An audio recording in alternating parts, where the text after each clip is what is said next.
বাবারে। Hello guys, আসসালামু আলাইকুম। এখন আমি চলে আসলাম, এই যে আমার লাউ গাছ একদম খাঁচির উপরে তুলে রেখেছি। সেই লাউ গাছ আমি জঙ্গল, দেখেন কত জঙ্গলে ভরে গেছে। এই জঙ্গলগুলো আমি সাফ করার জন্য এখানে এসেছি। অনেক জঙ্গল, যেমন এই যে বড় বড় ঘাস জন্ম নিয়েছে, যে বড় বড় ঘাস।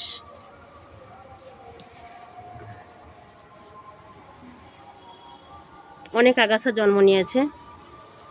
এই আগাছা তোলার জন্যই আমি চলে এসেছি। আজকে আমি গাছের গোড়াটা অনেক সুন্দরভাবে পরিষ্কার করব।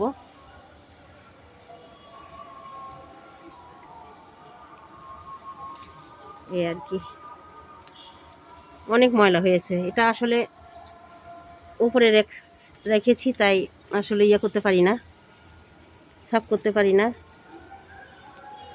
তো মনে করলাম এখন বসে আছে, এখন একটু সাফ করে নেই, তাই সাফ করতে আসলাম। কতগুলি ঘাস, অনেকগুলি আগাছা। এই যে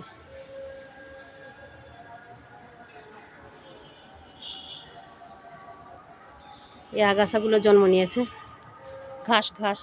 তারপর অনেক জঙ্গলও হয়েছে। এতটুকু একটা গাছ, তার ভিতরে কত রকম জঙ্গল, কত রকম পাতা টাতা পড়েছে।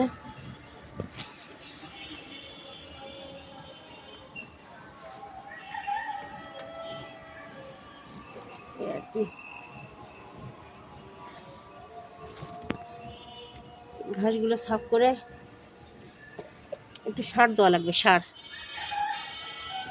এটা আমি আসলে খাঁচার উপর রেখে দিয়েছি। আমার একটা মুরগির খাঁচা আছে, সেটার উপর তুলে রেখেছি এই গাছটা। বাচ্চা কাচ্চা আসে, খালি শুধু ছেড়ে আসছে রে, নষ্ট করে গাছ। এই জন্য আমি উপরে তুলে রেখেছি।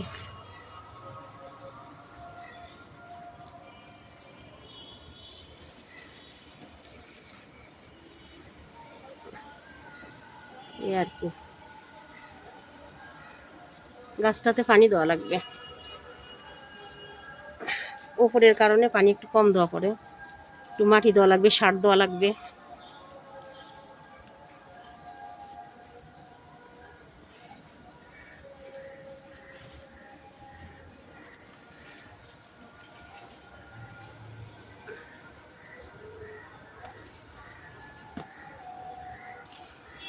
গাছের গোড়া পরিষ্কার থাকলে গাছ তাড়াতাড়ি হয় আর কি, রোদ হয়, রোদ।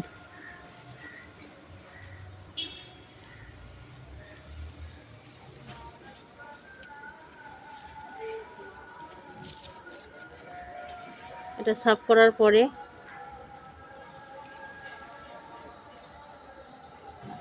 অন্য কাজে চলে যাব। কিছু কিছু সময় নিজের কাজ নিজে করতে ভালো লাগে।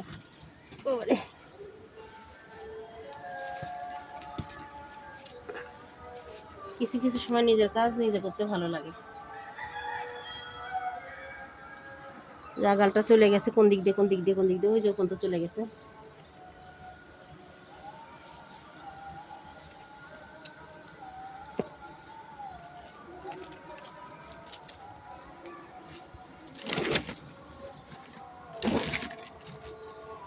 যাক, এদিক দিয়ে যাইতে থাক, যেতে যেতে এটার গাছের আগাল বড় হলে ঝুলে যাবে যখন, তখন আগালটা পড়ে গেছে। এটা আবার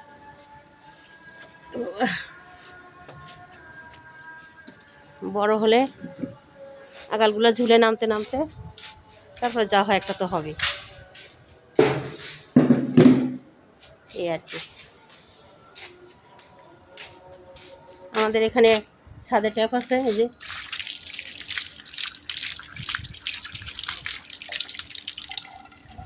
হাত ধোয়ার ব্যবস্থা আছে সুন্দর।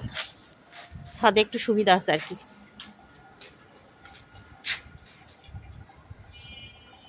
ছাদে বিভিন্ন ধরনের সুবিধা আছে, কাপড় কাচা যায়, মাছ কাটা যায়, মাছ ধোয়া যায়, কাপড় ধোয়া যায়।